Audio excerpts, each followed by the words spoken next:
Funny Games is a 1997 movie directed and written by Michael Haneke, or Haneke, I'm not quite sure how you pronounce it. But yeah, like I said, it's from 1997. It's a German language movie, it's not English, it is subtitled. And it's a story about a family who are about to embark on a sort of a holiday at their holiday home, which is by the lakeside. Their plans, go sailing, play some golf. And two young, sort of polite men turn up at the house and kind of create this twisted game of violence and just destroy this family's holiday. Pretty much just destroys this family. But yeah, so Funny Games. It's a movie about violence. The whole plot of the movie is about violence, and it's one of those movies that is intended to make you think about what you're watching, about what you watch in general in cinema.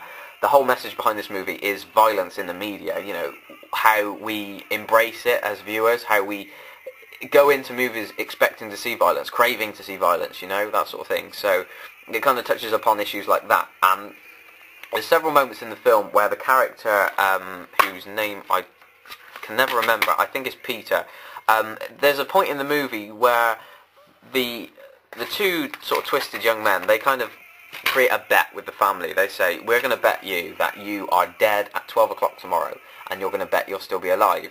And he then turns to the camera and looks at you, the person watching. He looks at the audience and he says, what do you think? Are you on their side? You're on their side, aren't you? That's what you're supposed to be.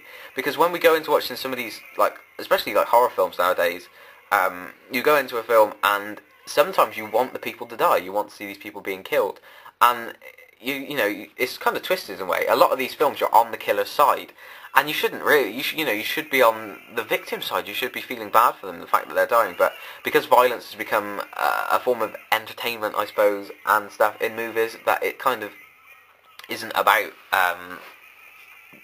rooting for the person who's in trouble, But yeah, that's kind of the whole message behind the film. A lot of people do not like this film because it's not the nicest film to watch. I really enjoyed it. I liked the idea that it sort of went with and what it touched upon. But a lot of people don't like this movie because it's basically telling you not to watch the film. It's basically saying, you shouldn't be watching films with violence in, so you shouldn't watch this film. And if you don't like it, then I don't know. But yeah, it's kind of a weird one.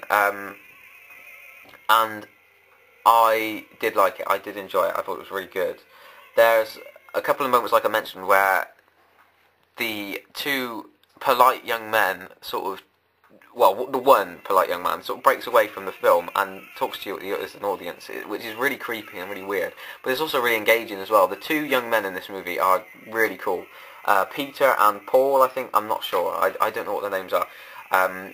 But yeah, and the family themselves, they're really well, the acting in this movie is great. The violence itself is very disturbing, but it's not shown on screen. There's pretty much only one scene with any blood in this movie, which is surprising because you'd expect from all of the talk and things about it that there should be loads of blood. But then again, that's also going again on his point of making the film, which was that blood and things are shown too much in cinema.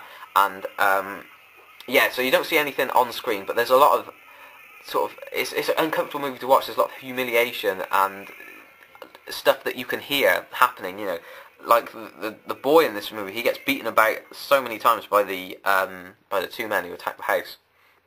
And also, going back to the violence thing, there is a quote in the booklet that comes with this DVD that says, nowadays we have films that have the same kind of thing as Hostel. If you think of Hostel and Saw, those movies have loads and loads of gore and blood, but then this movie is more brutal than those sort of films. Even though it doesn't have the gore and blood and stuff that those movies have, you wouldn't say that this movie is any less brutal than those. Even more so, this movie is brutal, if that makes any sense. Sorry. But yeah, so overall, I really like this movie, and there is a remake which I'm going to review now. Cold. Ice cold.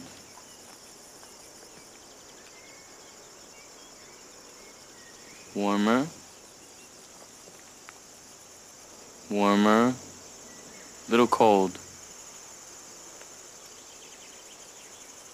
Warmer.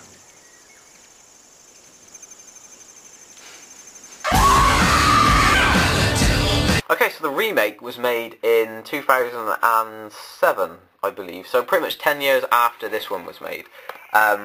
So it's, again, the director came back. He came, he wanted to remake the film, but he said himself, he didn't want to make it a different movie. He wanted to make it, exactly the same. He didn't want to change anything. He kept things almost identical to the original, which is because he felt that the audience that he intended the film to be for didn't see this movie. The people he wanted to see this movie didn't see it, and that was partly because it was spoken in German. So he made this US remake, and as far as its purpose goes, it serves its purpose in that it's the same movie, but it's not as good. It loses something in the translation in a way, and I think it's partly to do with these two. The two characters just don't have the same impact as they did in the first one. I don't think that's because I've seen it already. I know the story. I just don't think they're as good.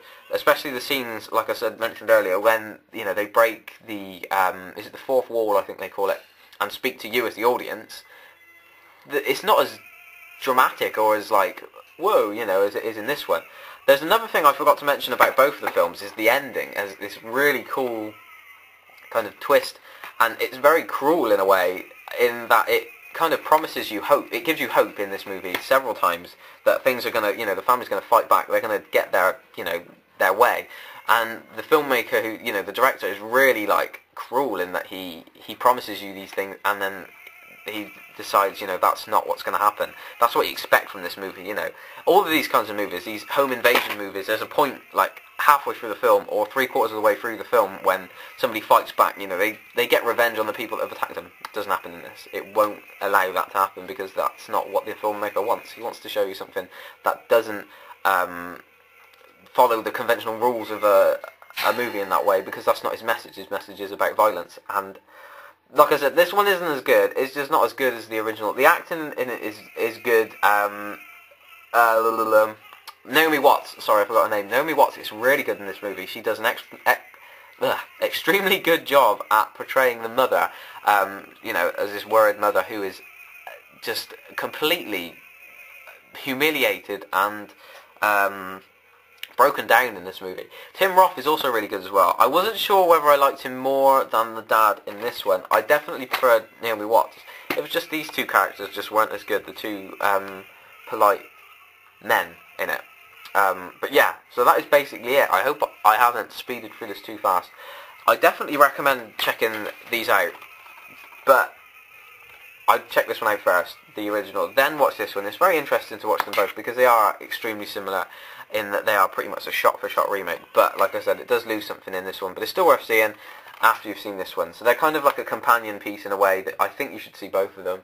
If not, this one's a definite must-see. I definitely recommend it. I'm not going to give it an out of 10 because I'm not decided on what I would give it. It's definitely a high end though. I really did enjoy it, and it's not the kind of movie that I'd watch again. Once you've watched this one and then this one, you've kind of had your fill of it for a little while. So yeah, check it out. It's really good. Funny games. Thank you for watching.